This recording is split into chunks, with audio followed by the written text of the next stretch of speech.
മേഘ എന്ന IB ഉദ്യോഗസ്ഥ ട്രെയിനിന് മുന്നിൽ ചാടി മരിച്ചത് എന്തിനാണ് എന്ന് ഇതിനോടകം ജനങ്ങൾക്ക് മുഴുവൻ അറിയാം. നമ്മുടെ അയൽവാസിയായിട്ടുള്ള അങ്ങനെ പറയാൻ പോലും നമുക്കൊരു സമാധാനമില്ല, ഒരു ഇഷ്ടമല്ല. സുഗാന്തിനെ കുറിച്ചിട്ട് എൻ്റെ ഒരു സുഹൃത്ത് വീണ്ടും ഒരു കാര്യം പറഞ്ഞു. ഇവൻ ചെറുപ്പത്തിൽ അവിടെ ക്രിക്കറ്റ് കളിക്കാനൊക്കെ വരുമായിരുന്നത്രേ. ഇവന് വലിയ രീതിയിൽ ആരോടും മിണ്ടാറില്ല, വീട്ടിനകത്തിരിക്കുക. പിന്നെ സാമ്പത്തികമായി നല്ല കയ്യിൽ പൈസ ഉള്ള ആളാണ്, അത്യാവശ്യം നല്ല റിച്ച് ആയിട്ട് തന്നെയാണ് നടത്തും. ആ ഒരു കാര്യം മാത്രമാണ് അവന്റെ കയ്യിൽ നിന്ന് കിട്ടിയത്. കൊള്ളാം. എന്തായാലും ആ ഒരു പെൺകുട്ടിയെ ശാരീരികമായി ഉപയോഗിച്ചു. ആ ഒരു പെൺകുട്ടിയെ ഗർഭചിത്രം വരെ നടത്തേണ്ട അവസ്ഥ വന്നു. എന്നിട്ടും അവന്റെ അടുത്ത് പോയി കാലിൽ വീണിട്ട് പോലും അവൻ പറഞ്ഞു, നിന്നെ എനിക്ക് വേണ്ട എന്ന്. അതിന്റെ ഭാഗമായിട്ടാണ് ആ ഒരു കുട്ടി ഇത് ചെയ്തത്. ഇതിന് എല്ലാത്തിനും കൃത്യമായ തെളിവുകൾ IB ഉദ്യോഗസ്ഥർ തന്നെയുണ്ട്. നമുക്ക് ആ ന്യൂസ് ഒന്ന് കാണാം. മേഘ മധു ഉൾപ്പെടെ ഇന്റലിജൻസ് ബ്യൂറോയിലെ 3 വനിതാ ഉദ്യോഗസ്ഥരുമായി ഒരേ സമയം അടുപ്പം സൂക്ഷിച്ചിരുന്ന സുഗാന്ത് സുരേഷ് സാമ്പത്തിക ഇടപാടുകൾ നടത്തിയിരുന്നത് മേഘയുമായി മാത്രമായിട്ടാണെന്നാണ് അന്വേഷണ സംഘത്തിന്റെ കണ്ടെത്തൽ. IB ഉദ്യോഗസ്ഥരും പോലീസും കൊച്ചിയിലെ സുഗാന്തിന്റെ താമസ സ്ഥലത്ത് നടത്തിയ പരിശോധനയിലാണ് ഇയാൾക്ക് മറ്റ് 2 വനിതാ ഉദ്യോഗസ്ഥരുമായുള്ള ബന്ധം വ്യക്തമാക്കുന്ന തെളിവുകൾ ലഭിച്ചത്. 2 തവണ സിവിൽ സർവീസ് പ്രിലിമിനറി പാസ്സായ സുഗാന്ത് മെയിൻ പരീക്ഷയിൽ പരാജയം നേരിട്ടിട്ടും സിവിൽ സർവീസ് മോഹം കൈവിട്ടിട്ടില്ലെന്നതിന് തെളിവായി സുഗാന്ത് സുരേഷ് IAS എന്നെഴുതിയ പേഴ്സണൽ ഡയറി മുറിക്കുള്ളിൽ നിന്ന് കണ്ടെടുത്തു. സിവിൽ സർവീസ് പരീക്ഷയിൽ വിജയിച്ചതിന് ശേഷം മാത്രം വിവാഹം മതിയെന്ന നിലപാടെടുത്ത സുഗാന്തിനെ ഉടൻ വിവാഹം നടത്തണമെന്ന് പറഞ്ഞ് മേഘ നിർബന്ധിച്ചിരുന്നതായും ഇതേ തുടർന്ന് ഇയാൾ യുവതിയുടെ പരുഷമായി പെരുമാറിയിരുന്നതായും ആണ് അന്വേഷണ സംഘത്തിന്റെ കണ്ടെത്തൽ. ഓക്കെ, നല്ല അടിപൊളി മനുഷ്യനാട്ടോ. 2 തവണ സിവിൽ സർവീസ് എഴുതിയ അത്യാവശ്യം ബ്രില്യന്റ് ബ്രെയിൻ ഉള്ള ആളാ. ഈ ബ്രില്യന്റ് ബ്രെയിനോട് കൂടിയിട്ട് അയാൾ എങ്ങനെ ഇതൊക്കെ ആയിരുന്നെങ്കിൽ അതിന്റെ മറവിൽ എന്തൊക്കെ ചെയ്തു കൂട്ടുമായിരുന്നു. 2 പെൺകുട്ടികളുമായിട്ട് വീണ്ടും ഒരു ബന്ധം കൂടി അയാൾ അവിടെ സ്ഥാപിച്ചിരുന്നു. കൊള്ളാം. ഈ ഒരു പെൺകുട്ടി എന്നെ വിവാഹം കഴിക്കണമെന്ന് പറഞ്ഞു ചെല്ലാനുള്ള കാരണം അവർ പ്രഗ്നന്റ് ആയതുകൊണ്ടാണ്. ഇവൻ ശാരീരികമായി ഉപയോഗിക്കുന്നു, മാനസികമായി പീഡിപ്പിക്കുന്നു, സാമ്പത്തികമായി ചൂഷണം ചെയ്യുന്നു. ഇതൊക്കെ ചെയ്തതിന്റെ ഭാഗമായിട്ടാണ് ആ പെൺകുട്ടി അവന്റെ അടുത്ത് ചെന്ന് സംസാരിക്കുന്നത്. ഇതിനെ പരസ്യമായിട്ട് തന്നെ ആ പെൺകുട്ടിയെ അപമാനിക്കുകയും വഴക്ക് പറയുകയും ചെയ്തിരുന്നു എന്ന് IB ഉദ്യോഗസ്ഥർ തന്നെ പറയുന്നുണ്ട്. ഇത്രയൊക്കെ ബുദ്ധിയും അത്യാവശ്യം നല്ല സാമ്പത്തികമൊക്കെ ഉള്ള ആളുകൾ എന്തിനാണ് ഇങ്ങനെ ചെയ്യുന്നത്? ഒരുപാട് നല്ല നല്ല മനുഷ്യന്മാർ ഈ സമൂഹത്തിലുണ്ട്. എന്താ ചെയ്യുക? കൂടുതലായിട്ടൊന്നും പറയണ്ട, നമുക്ക് ന്യൂസിലൂടെ തന്നെ പോകാം. ലൈംഗികമായി ദുരുപയോഗം ചെയ്യപ്പെട്ടതിന് പിന്നാലെ തലസ്ഥാനത്തെ സ്വകാര്യ ആശുപത്രിയിൽ യുവതി ചികിത്സ തേടിയെന്ന് വ്യക്തമാക്കുന്ന തെളിവുകളും അന്വേഷണ സംഘത്തിന് ലഭിച്ചിട്ടുണ്ട്. ഓക്കെ, ഇവന്റെ പേരിൽ ഇതുവരെ കേസ് എടുത്തിട്ടില്ല എന്നുള്ള ഒരു സത്യം ഞാൻ പറയട്ടെ. നിങ്ങളത് ഏത് രീതിയിൽ എടുക്കുമെന്ന് എനിക്കറിയില്ല. എന്തായാലും എടപ്പാളിലേക്ക് ഇവൻ കാലുകുത്തിയില്ല. എടപ്പാളിലേക്ക് കാലുകുത്തിയ നാട്ടുകാർ തന്നെ ഇവനെ തല്ലി പോലീസ് സ്റ്റേഷനിലേക്ക് എത്തിക്കും എന്ന കാര്യത്തിന് ഒരു തർക്കവും വേണ്ട. അത്രക്ക് വൃത്തികെട്ട സ്വഭാവമാണ് ഇവന്റെ എന്ന് ഇതിനോടൊക്കെ തന്നെ മനസ്സിലായി. സൈക്കോപാത്ത് ആയിട്ടുള്ള വീട്ടിനകത്ത് അടച്ചു മൂടിയിരിക്കുന്ന 2 പെൺകുട്ടികളെ 3 പെൺകുട്ടികളെ മൊത്തം ചൂഷണം ചെയ്ത ഒരു പെൺകുട്ടിയെ കൊലപാതകം ചെയ്ത അല്ലെങ്കിൽ കൊല്ലാൻ ഇട്ടുകൊടുത്തവനാണ് ഈ നാറി.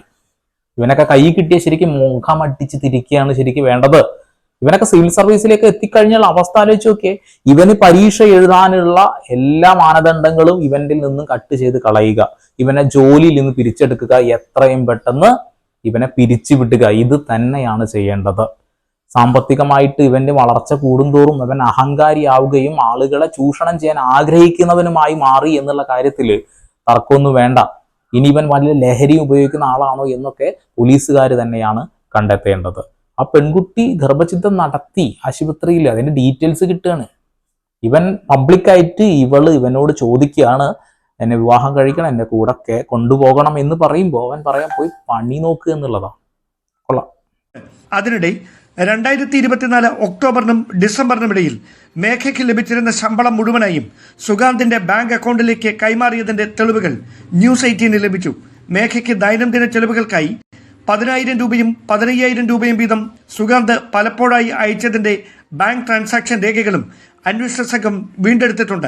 മിക്കവാറും ഇവൻ ആ പെൺകുട്ടിയെ ചൂഷണം ചെയ്യുന്നത്, ലൈംഗികമായി ഉപയോഗിക്കുന്നതൊക്കെ വീഡിയോയോ ഫോട്ടോയോ പകർത്തി വെച്ചുകൊണ്ട് പെൺകുട്ടിയെ ഭീഷണിപ്പെടുത്തിക്കൊണ്ടാകാം ആ ഒരു പണം തട്ടിയെടുത്തത് എന്നുള്ള കാര്യത്തിൽ തർക്കമൊന്നും വേണ്ട.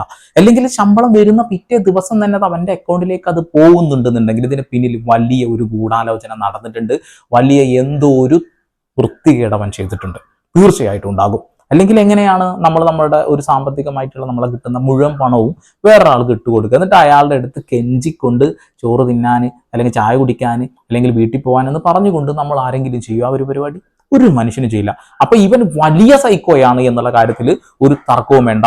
ഇങ്ങനെയുള്ള സൈക്കോകളൊക്കെ വളർത്താതെ പോലീസുകാരെ എത്രയും പെട്ടെന്ന് ഇവനെയൊക്കെ അറസ്റ്റ് ചെയ്ത് ജയിലിന്റെ ഉള്ളിലേക്ക് കൊണ്ടുപോവുക. ഇവൻ ഈ ഒരു വിദ്യാഭ്യാസം കൊണ്ട് ഇനി ഒരു സ്ഥലത്തും ജോലിക്ക് കയറരുത്. ഇതിന്റെ ആവശ്യമില്ല ഇവന്. അത രസം. കോടീശ്വരനാ, എത്ര ബൂത്ത് സ്വത്ത് ഉണ്ടെന്ന് അറിയാം. ടൗണിലാണ്, റോഡിന്റെ അടുത്താണ് വീട്. വലിയ സാമ്പത്തികമുള്ള ആളുകളാണ്. ഇവനെ സിമ്പിളായിട്ട് ഇവർക്ക് തോന്നുന്നത് എന്താ വെച്ചിട്ടുണ്ടെങ്കിൽ കേസ് എടുക്കുന്നതിന് മുന്നേ തന്നെ ചിലപ്പോൾ ഇവനെ ജാമ്യത്തിൽ ഇറക്കും, അത്ര തന്നെ. യുവതി ആത്മഹത്യ ചെയ്യുന്നതിന് തലേദിവസം രാത്രി 9:30-ക്കും 11 മണിക്കും ഇടയിൽ എന്തൊരു സ്റ്റുപ്പിഡ് ജന്മമാണ് തൻ്റേതെന്ന് പറഞ്ഞ് സഹപ്രവർത്തകരുടെ മുന്നിൽ പൊട്ടിക്കരഞ്ഞതായും ഇവർ ആശ്വസിപ്പിക്കാൻ ശ്രമിക്കവേ VIP സന്ദർശനത്തിന്റെ ഭാഗമായി IB ഉദ്യോഗസ്ഥർക്ക് വിമാനത്താവളത്തിന്റെ പല ഭാഗങ്ങളിലേക്ക് കൃത്യനിർവഹണത്തിനായി പോകേണ്ടി വന്നെന്നും പോലീസിന് വിവരം ലഭിച്ചിട്ടുണ്ട്. എന്തൊരു സ്റ്റുപ്പിഡ് ജന്മമാണ് നീ എന്ന് പറഞ്ഞുകൊണ്ട് കരഞ്ഞു എന്നുള്ളതാണ്. ഒരു പക്ഷെ ആ ഒരു VIP സന്ദർശനം അവിടെ വന്നില്ലായിരുന്നുവെങ്കിൽ ആ ഒരു പെൺകുട്ടി ഇന്നും ജീവനോടെ ഉണ്ടാവാനുള്ള സാധ്യതയുണ്ട്. കാരണം അവരെ സമാധാനിപ്പിക്കാൻ മറ്റുള്ള സ്റ്റാഫുകൾക്കൊന്നും സമയം കിട്ടിയില്ല. അവരതിനുള്ള ശ്രമം നടത്തിയിട്ടുണ്ട്. അവനോട് ചിലപ്പോൾ ഞാൻ പ്രഗ്നന്റ് ആയി, അത് അബോർഷൻ ചെയ്തു, എനിക്ക് ഇങ്ങനെ ജീവിക്കാൻ വയ്യ, നിന്റെ കൂടെ തന്നെ ജീവിക്കണം എന്ന് പറയുമ്പോൾ ഒരു പക്ഷെ അവൻ സമ്മതിച്ചിട്ടുണ്ടാവില്ല. അല്ലെങ്കിൽ നമ്മൾ ചിന്തിക്കുന്നത് പോലെ തന്നെ വല്ല വീഡിയോസോ ഫോട്ടോസോ അവന്റെ കൈകളിൽ ഉണ്ടാകാം. അത് വെച്ച് ബ്ലാക്ക്മെയിൽ ചെയ്തതിന് എതിരെ സംസാരിച്ചതാവാനും സാധ്യതയുണ്ട്. ഒരു പക്ഷെ സാമ്പത്തികം എന്റെ കയ്യിൽ നിന്ന് പിടിച്ചെടുത്ത പണം അത് തിരിച്ചു തരണം എന്ന് ആവശ്യപ്പെട്ടപ്പോൾ അവൻ സമ്മതിക്കാതിരുന്നതിന്റെ ഭാഗമായി അവൻ ഇവളെ ഭീഷണിപ്പെടുത്തിയിട്ടുണ്ടാവും. അതിന് പറഞ്ഞ മറുപടി ആവാനും സാധ്യതയുണ്ട്. ലൈംഗിക ചൂഷണത്തിന് വിധേയയായ 24-കാരി വിവാഹത്തിൽ നിന്ന് സുഗാൻ സുരേഷ് പിന്മാറിയതോടെയാണ് ജീവനൊടുക്കാൻ തീരുമാനിച്ചതെന്നാണ് അന്വേഷണത്തിലെ കണ്ടെത്തൽ. സെക്കൻഡുകളുടെ മാത്രം ദൈർഘ്യമുള്ള യുവതിയുടെ അവസാന ഫോൺ കോളുകൾ ജീവനൊടുക്കാൻ പോകുന്ന വിവരം കാമുകനെ അറിയിക്കുകയെന്ന ഉദ്ദേശത്തോടെ മാത്രമായിരുന്നെന്നും അന്വേഷണ സംഘം വിലയിരുത്തുന്നു. തീർച്ചയായിട്ടും അത് തന്നെ ആവും, വേറെ രക്ഷയില്ല. വീട്ടുകാർ ഈ കാര്യങ്ങൾ അറിഞ്ഞുള്ള അവസ്ഥ എന്താ? ഞാൻ പ്രഗ്നന്റ് ആയിരുന്നു, ഞാൻ അബോർഷൻ ചെയ്തു, എന്റെ സാമ്പത്തികമായിട്ടുള്ള പണമെല്ലാം ഇവൻ അപഹരിച്ചിരുന്നത് ഇന്ന കാര്യങ്ങൾക്കാണ് എന്ന് വീട്ടുകാരറിയുമ്പോഴുള്ള വിഷമത്തെക്കുറിച്ച് ചിന്തിക്കാൻ കഴിയാത്തത് കൊണ്ടാണ് ഇവർ ആത്മഹത്യ ചെയ്തുള്ളത്. ഇവർ ഇമിഗ്രേഷൻ ബ്യൂറോയിലാണ് വർക്ക് ചെയ്യുന്നത്. പല ന്യൂസ് ചാനലുകളും അത് ഇന്റലിജൻസ് ബ്യൂറോ ആക്കി പറയുകയും നമ്മളെല്ലാവരും ആ രീതിയിൽ അത് എടുക്കുകയും ചെയ്തു. ഇമിഗ്രേഷൻ ബ്യൂറോയാണ് ആ തെറ്റിദ്ധാരണ ഇതിനോടകം തന്നെ ആളുകൾ തിരുത്തുക. IB ഉദ്യോഗസ്ഥ മേഘയുടെ ആത്മഹത്യയിൽ ഇപ്പോഴും സുഗാന്തിനായി അന്വേഷണം തുടരുകയാണ് പോലീസ്. ഇയാൾക്കായി ലുക്കൌട്ട് സർക്കുലർ പുറത്തിറക്കിയിരുന്നു. എന്നാൽ നിലവിൽ സുഗാന്തിനെ കേസിൽ പ്രതി ചേർത്തിട്ടില്ല. ഈ ലുക്കൌട്ട് നോട്ടീസ് ന്യൂസ് ഇത്തരം രീതിയിൽ വൈറലായപ്പോഴാണ് പല ആളുകളും എൻ്റെ അടുത്തൊക്കെ വന്നിട്ട് എന്നോട് വീഡിയോ ഇങ്ങനെ ചെയ്ത് കണ്ടിട്ട് പല ആളുകളും ചോദിക്കാറുണ്ട്, എടാ ഇതാരാടാ? ചില ആളുകൾ എന്ന് പറയാടാ ഇവനെ എനിക്ക് അറിയാടാ. അങ്ങനെ പല കാര്യങ്ങളും പല ആളുകളും സംസാരിക്കാറുണ്ട്. ഈ നാട്ടിൽ സുഹൃത്തുക്കൾ ഇവന് ആരുമില്ല. കുറച്ച് കളിക്കൂട്ടുകാർ ചെറുപ്പത്തിൽ ഉണ്ടായിരുന്നതാണ്. പിന്നെ ഇവനെ വീട്ടിൻ്റെ ഉള്ളിൽ ഈ പൈസ ഉള്ള ആളുകൾ പലപ്പോഴും എന്താ വെച്ചാൽ മക്കളെ ഈ സാധാരണക്കാരെ മക്കളുടെ കൂടെ ഒന്നും കളിക്കാൻ പറ്റില്ല. അതുകൊണ്ടൊക്കെ തന്നെ ഈ രീതിയിലായതാണ്, വേറെ ഒന്നുമില്ല. എന്തായാലും ഒരു ചോദ്യത്തിന് കൃത്യമായ ഉത്തരം പോലീസിനെ കണ്ടെത്താൻ കഴിഞ്ഞിട്ടുണ്ട്. അത് മാർച്ച് 24-ാം തീയതി പെട്ടെന്നുണ്ടായ ഒരു പ്രകോപനമല്ല. ജീവനൊടുക്കുന്ന തരത്തിലേക്ക് ഈ യുവതിയെ കൊണ്ടുചെന്ന് എത്തിച്ചത് അങ്ങനെ ഒരു തീരുമാനത്തിലേക്ക്.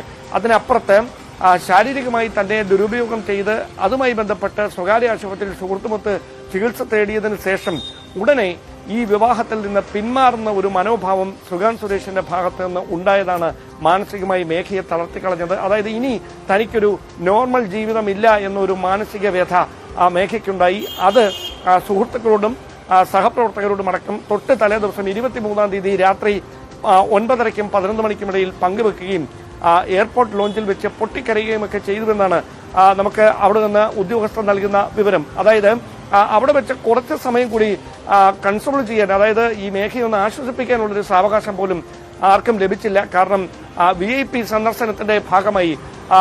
സന്ദർശനത്തിന്റെ ഭാഗമായുള്ള പരിശോധനകൾ എയർപോർട്ടിന്റെ വിവിധ ഭാഗങ്ങളിൽ നടക്കുന്നത് കൊണ്ട് IB ഉദ്യോഗസ്ഥർക്ക് പല സ്ഥലങ്ങളിലേക്കായി പോകേണ്ടി വന്നു. പക്ഷേ വളരെയധികം മാനസികമായി തകർന്നിരുന്ന മേഘയെ ഒന്ന് കൂടെ ഇരുത്തി ആശ്വസിപ്പിക്കാനോ അല്ലെങ്കിൽ വിഷമങ്ങൾ എന്താണ് എന്നൊന്ന് കേൾക്കാനോ പോലും കഴിയാത്തതിന്റെ ഒരു കുറ്റബോധം സഹപ്രവർത്തകർക്കുമുണ്ട്. കാരണം അങ്ങനെ ചെയ്തിരുന്നെങ്കിൽ ഒരുപക്ഷെ ഈ ജീവനെടുക്കാനുള്ള ഈ കടുത്ത തീരുമാനത്തിൽ നിന്ന് മേഘയെ പിന്തിരിപ്പിക്കാൻ കഴിയുമായിരുന്നു എന്നൊരു ഒരു വലിയ പ്രതീക്ഷ അവർക്കുണ്ടായിരുന്നു. പക്ഷെ അത് എന്തായാലും ട്രെയിനിങ് പീരീഡിലാണ് ഈ പെൺകുട്ടിയെ അവൻ വളച്ചെടുക്കുന്നത്. കൂടാതെ 2 പെൺകുട്ടികളെയും വളച്ചെടുക്കുന്നത്. അവരെ സാമ്പത്തികമായി ചൂഷണം ചെയ്യാൻ കഴിഞ്ഞിട്ടില്ല തോന്നുന്നു. ഈ ഒരു പെൺകുട്ടിയെ എന്തായാലും കൃത്യമായി കൈകളിൽ കിട്ടുന്നു, സാമ്പത്തികമായി ചൂഷണം ചെയ്യുന്നു, ശാരീരികമായി ഉപയോഗിക്കുന്നു. പെൺകുട്ടി പ്രഗ്നന്റ് ആവുന്നു, അവനോട് വിവാഹം കഴിക്കണമെന്ന് അഭ്യർത്ഥിക്കുന്നു, അവൻ അഭ്യർത്ഥനകൾ നിരസിക്കുന്നു. അവൻ ആ പെൺകുട്ടിയെ കൊലക്ക് ഇട്ട് കൊടുക്കുന്നു. ഇത് തന്നെയാണ് കൃത്യമായി കുറ്റപത്രം. ഇനി വലിയ രീതിയിൽ കൊട്ടേണ്ട കാര്യമൊന്നുമില്ല. ഇവനെ കൊണ്ടായിട്ട് ഇടുക, ജയിലിലിടുക, ജോലിയിൽ നിന്ന് പിരിച്ചുവിടുക, അത് തന്നെയാണ് ചെയ്യേണ്ടത്. വല്ലാത്തൊരവസ്ഥയാട്ടെ. നമ്മൾ കുട്ടികൾക്ക് നല്ല രീതിയിൽ വിദ്യാഭ്യാസം കൊടുക്കും, വിദ്യാഭ്യാസം മാത്രമേ കിട്ടുന്നുള്ളൂ, വകതിരിവ് എന്നൊരു സാധനം കുട്ടികൾക്ക് കിട്ടുന്നില്ല എന്നുള്ളതാണ്. അതിന്റെ ഭാഗമായിട്ടാണ് പല പെൺകുട്ടികളും ഇത്തരം രീതിയിൽ പോയിട്ട് പെടുന്നത്. ഈ ഒരു കാലഘട്ടത്തിൽ 24 വയസ്സ് കഴിഞ്ഞിട്ട് ഒരു കുട്ടി ഈ രീതിയിലായി എന്ന് പറയുമ്പോൾ നമുക്ക് അത്ഭുതമില്ല. കാരണം 7-8 വയസ്സ് കഴിയുമ്പോഴത്തിനുള്ള വാർത്തകൾ നമ്മൾ നിരന്തരം കേട്ടുകൊണ്ടിരിക്കുകയാണ്.